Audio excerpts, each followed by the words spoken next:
The most important distinction that I want to make with regards to what is a strength and conditioning coach and the actual role is that your real role is to improve performance. And it's not necessarily like I really want to make sure that people are not feeling limited to the weight room and that they only have to do strengthening exercises and then it's about deadlift numbers and squat numbers and bench numbers. And that's really not what this whole thing is about. The idea is to take the individual that's in front of you, more times not as a strength coach, you're dealing with an athlete, and you're trying to take that athlete to the next level, whatever that specific parameter is that they need to improve.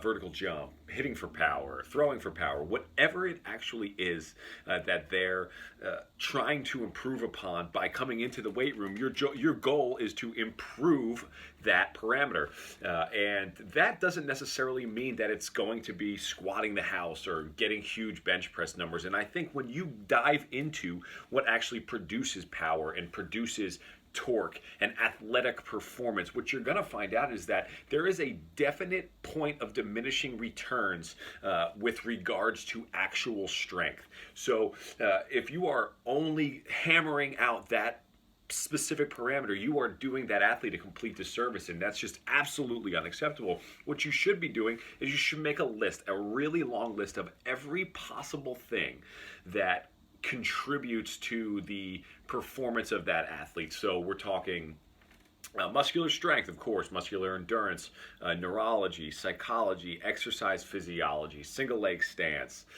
gait mechanics, recovery, respiration. I mean, we could really in this article here, I'm gonna list out 25 different categories that are completely separate and are influencing performance every single day. So what we need to do is we need to be as good as we possibly can in as many different categories as we possibly can, because each individual that we're going to work with every single day is going to be completely different.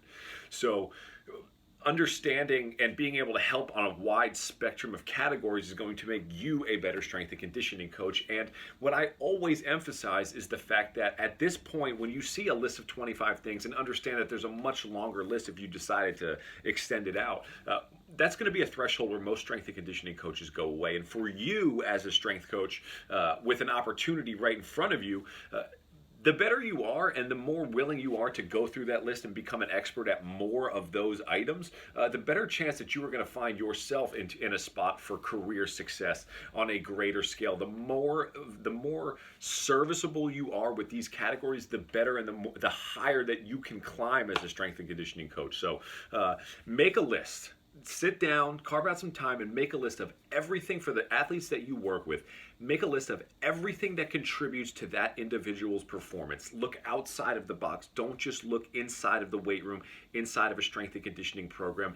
Everything. We're talking sleep. We're talking nutrition. If you're working college, what's happening on Fridays and Saturday nights? What's happening in the dorm room? What's happening in class? All of these things truly have an ability to contribute and influence the performance, good or bad.